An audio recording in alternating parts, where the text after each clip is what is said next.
वैशाख माह में विकट संकष्टी चतुर्थी का व्रत कब रखा जाएगा, इसकी सही तिथि जाने, पूजा मुहूर्त जाने, चंद्र उदय का समय और पूजा विधि। पंचांग के अनुसार वैशाख मास के कृष्ण पक्ष की चतुर्थी तिथि का शुरुआत 5 अप्रैल 2026 को दोपहर 3:42 से शुरू हो रही है और इस तिथि का समापन अगले दिन 6 अप्रैल को दोपहर 2:18 पर समापन होगा।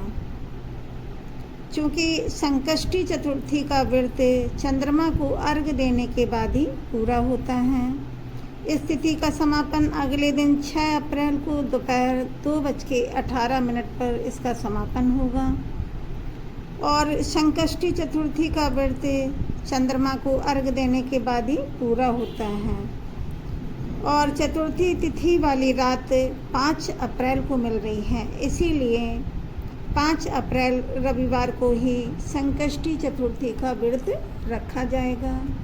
गणपति बप्पा की पूजा और चंद्र उदय का समय क्या रहेगा? गणेश जी की पूजा के लिए शाम का समय सबसे उत्तम माना जाता है। 5 अप्रैल को चंद्र उदय का समय रात 9:22 पर होगा। इसी समय चंद्रमा को अर्घ्य देकर व्रत खोला जाएगा।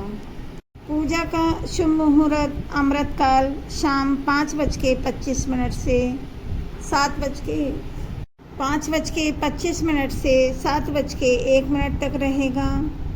अभिजीत मुहूर्त सुबह 11:59 से दोपहर 12:49 तक रहेगा।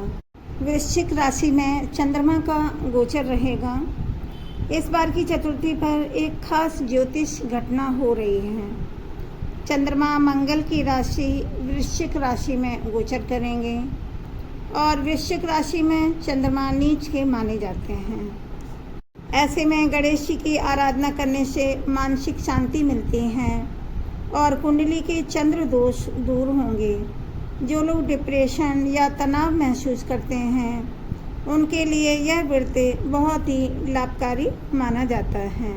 गणपति बप्पा की इस दिन कैसे पूजा करेंगे, क्या विधि है? सुबह जल्दी उठकर स्नान करें, भगवान गणेश जी के सामने व्रत का संकल्प लें, दिन भर फलाहार रहें, शाम को गणेश जी को पीले वस्त्र पहनाएं और पीले लड्डू चढ़ाएं, मोदक चढ़ाएं और दूर्वा की 21 गांठ चढ़ाएं। दूर्वा की 21 गांठ जरूर चढ़ाएं, जो गणपति बप्पा को अति प्रिय होता है।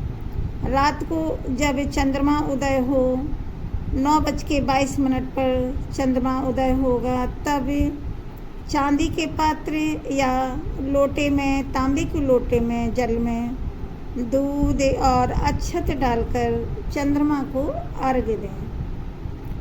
चंद्रमा को अर्घ्य दें। अर्घ्य देने के बाद ही प्रसाद ग्रहण करके अपना उपवास खोलें। प्रसाद ग्रहण करें फिर उपवास खोल लें। यह व्रत क्यों रखा जाता है? वैशाख की इस चतुर्थी को विकट संकष्टी चतुर्थी व्रत कहा जाता है। इसका व्रत करने से जीवन के बड़े से बड़े कठिन विकट यानी कठिन संकट टल जाते हैं और संतान की सुख समृद्धि और घर की नेगेटिव एनर्जी दूर होती है। इसलिए इस व्रत को अवश्य करना चाहिए। बोलो गणपति बप्पा की जय। उम्मीद है आपको यह जानकारी अच्छी लगी होगी। वीडियो को लाइक शेयर करें और चैनल को सब्सक्राइब करें। जय गणपति बप्पा की जय।